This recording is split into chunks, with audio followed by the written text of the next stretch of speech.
जी महाराज व्यास जी को सुना रहे हैं और फिर बोल रहे हैं, ए व्यास नंदन सुखदेव,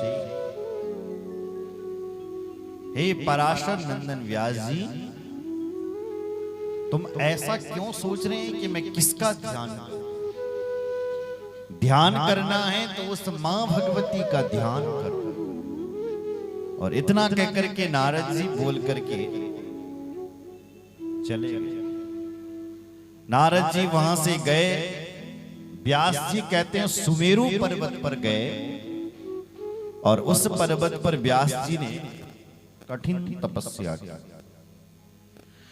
मेरु श्रृंगे महारम्ये व्यासः सत्यावती सुता तपश्चाचार सोत्युग्रम पुत्रार्थम कृत निश्चया। मेरु श्रृंगे महारम्ये व्यासः सत्यावती सुता। व्यास जी की मां का नाम था सत्यवती। तो आज वो सत्यवती नंदन श्री व्यास सुमेरु पर्वत पर चढ़ पड़े और वहां पर उन्होंने मां भगवती का और भगवान शिव का कठोर तप किया। और कठोर तप करके भगवान शिव और मां भगवती प्रकट हो गई। 100 वर्षों का तप पूरा हुआ। महादेव बोले, हे व्यास जी, वरदान मांगो, क्या चाहिए तुम्हें, क्या चाहिए, क्या चाहिए, क्या चाहिए। व्यास जी ने कहा, हे भोलेनाथ, यदि आप मुझे देना चाहते हैं तो मुझे आप ऐसा पुत्र दीजिए जिसकी कभी मौत ना हो। तो भगवान शिव बोले, तथास्तु, जाओ, तुम्हें ऐसा ही पुत्र मिलेगा, जाओ। व्यास जी घर में आए और अपने घर में प्रेम से हवन करते हैं, पूजा पाठ करते हैं और रह रहे हैं। समय बीता। एक दिन व्यास जी महाराज हवन की तैयारी कर रहे थे। तो हवन, जब ऋषि मुनि लोग पुराने जमाने में करते थे तो उस जमाने माचिस नहीं होती थी, तो अग्नि को प्रकट किया जाता था। अरणि मंथन करके लकड़ी से अग्नि को प्रकट किया जाता था। अरणि सहितम गुह्यम मनमथाग्नि चिकीर्षया मनमथं कुरु वस्त्रस्य चित्ते चिंता भरस्तदा। व्यास जी महाराज अरणि मंथन कर रहे थे, आग जला रहे थे कि इतने में क्या हुआ कि एक घृताची नाम की अप्सरा आई। घृताची नाम की अप्सरा, और उसको उन व्यास जी ने देखा। बोलो जय श्री राम। जैसे ही उसको ध्यान से देखने लगे तो व्यास जी का उसमें मन आ गया। एवं चिंतस्य तस्य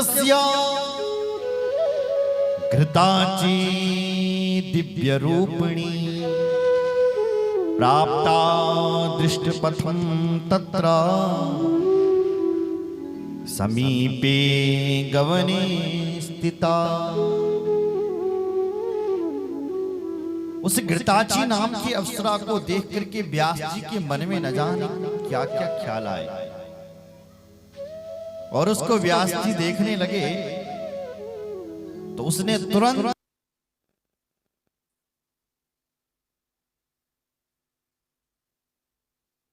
एक अप्सरा ने, यह अप्सरा स्वर्ग में रहती है, उसको देख और व्यास जी का उसमें मन आया तो उसने तोती का रूप बना करके उड़ गई। उड़ी तो व्यास जी का मन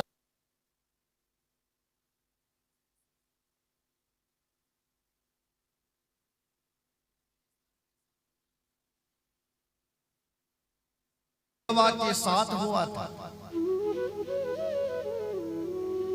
क्या मेरे साथ ऐसा तो नहीं हो रहा? ऋषियों ने प्रश्न किया, गुरुदेव पूर्वा कौन था और पूर्वा के साथ क्या हुआ था? कोशो पूर्वा राजा कोमसी देव कन्यका कथम कष्टम च संप्राप्तम तेन राजा महात्मना। हे गुरुदेव, हमारा प्रश्न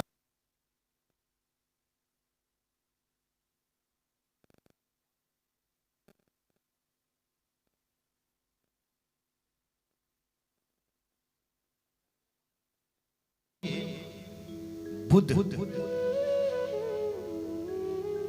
और बुद्ध का पुत्र हुआ था पूर्वा। ये पूर्वा राजा बड़ा सुंदर था। एक दिन क्या हुआ कि इसको एक स्वर्ग की अप्सरा दिख गई जिसका नाम था उर्वशी। उर्वशी को देख करके ये राजा उस पर घायल हो गया, कहने लगा, हे देवी, मेरा तुझ में मन आ गया है, मैं तेरे से विवाह करना चाहता हूं, क्या तुम मुझसे विवाह करोगी?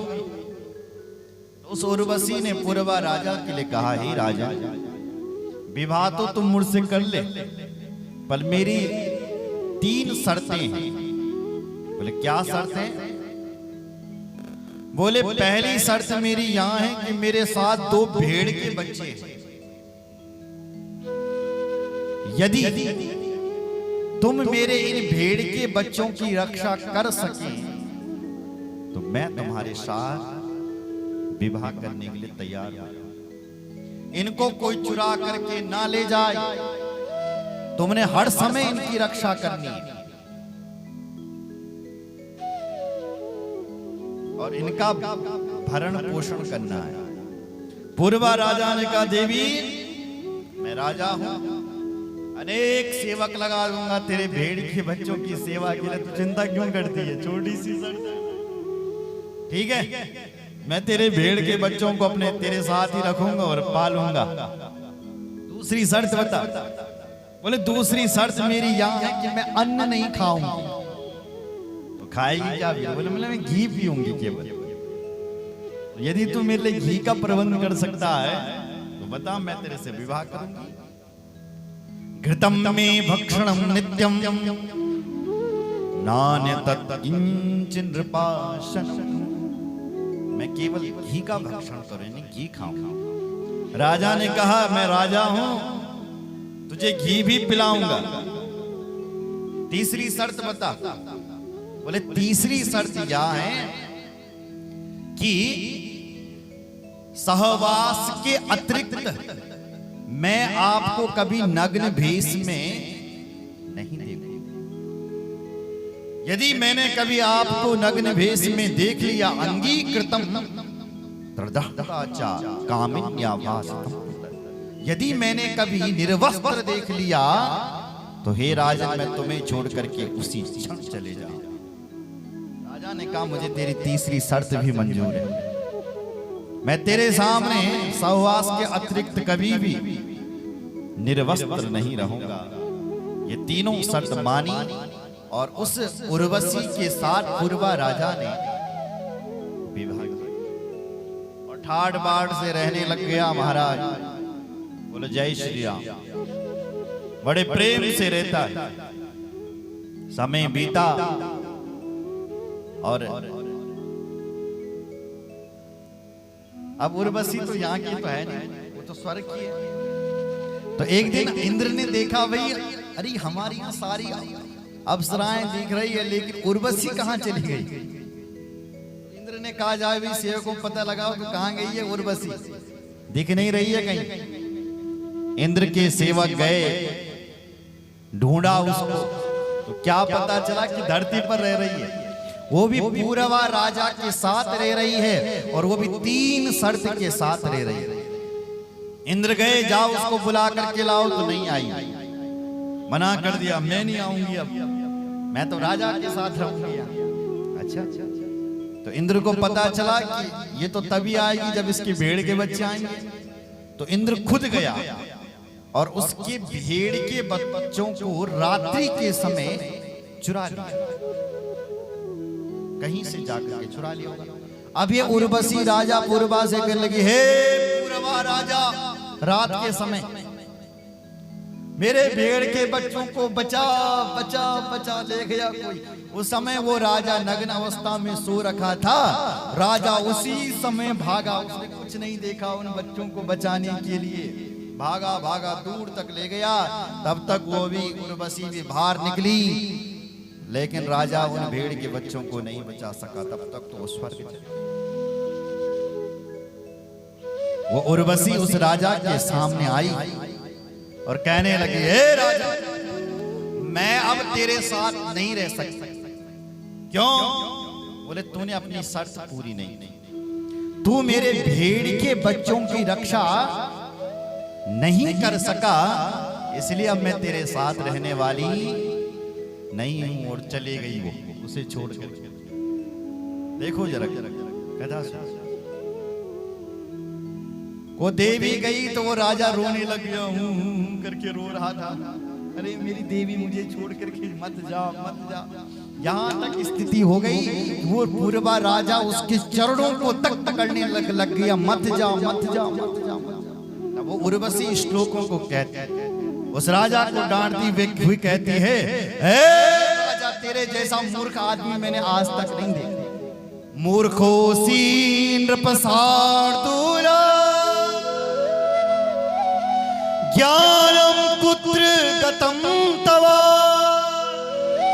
क्वापि संगम न स्त्रीणां विक्रीणामिव पार्थिवा। वो उर्वशी कह रही है, हे राजा, तेरे जैसा मूर्ख आदमी मैंने इस धरती पर नहीं देखा है, नहीं देखा है। राजा ने कहा, मैं जिसको तेरे जैसी स्त्री मिली वो मूर्ख हो सकता है? बोले, मूर्ख नहीं है तो महामूर्ख है। बोले, क्यों? बोले, इसलिए तू महामूर्ख है क्योंकि तूने पराया स्त्री पर भरोसा किया। क्योंकि मैं पराया स्त्री हूं, और जो लोग पराया स्त्री पर भरोसा करते हैं, संसार में उनसे बड़ा मूर्ख आदमी कोई नहीं हो सकता। इसलिए मुझे लग रहा है कि तुम महामूर्ख है। जो लोग दूसरों की स्त्री पर भरोसा करते, अरे मैं यहाँ की नहीं हूँ, मैं तो स्वर्ग की हूँ, मैं तो तेरी कभी नहीं बन सकती, फिर भी तूने मुझ पर भरोसा किया, तुझ जैसा महामूर्ख आदमी कौन होगा? अरे तुम्हारे यहाँ कोई नौकर रहता है, उसने एक बार चोरी कर ली और तुमने पकड़ लिया, फिर भी उसने हाथ जोड़े, फिर रख लो मुझे नौकरी, फिर भी तुमने उसको नौकरी पर रख दिया, इसका मतलब तुम महामूर्ख। एक बार चोरी करता हुआ पकड़ गया, फिर भी तुमने उसको रख लिया, तो तुम महामूर्ख। न विश्वासो नहीं कर्तव्या स्त्री सुर चोरे सुपार्थिवे गृहिं गच्छ सुखं भिक्षुवा मां शेषादिः मना प्रथा। इसलिए हे राजन, मैं तुझे छोड़ करके जा रही हूं। और उसी समय उस राजा को उसने छोड़ दिया और चले गया, चली गई। कौन? वो अप्सरा। आज व्यास जी भी वही बात सोच रहा है, क्या मेरे साथ ऐसा तो नहीं होने वाला जैसे उस पूर्वा के साथ हुआ? क्या मेरे साथ ऐसा तो नहीं होने वाला? बोलो जय श्री राम। ये घृताची भी तो देव कन्या, घृताची तो चले गए। बोलो जय श्री राम। उसी समय व्यास जी का तेज निकला उस अप्सरा को देख करके, और उसने उठा लिया और तोती का रूप धारण करके चले गए। और उसी वही तोती गर्भवती हुई और उसी के महाराज साक्षात व्यास नंदन श्री सुखदेव जी महाराज का प्राकट्य हो गया। बोल भक्त वत्सल भगवान की जय। तेजो रूपी सुको जाता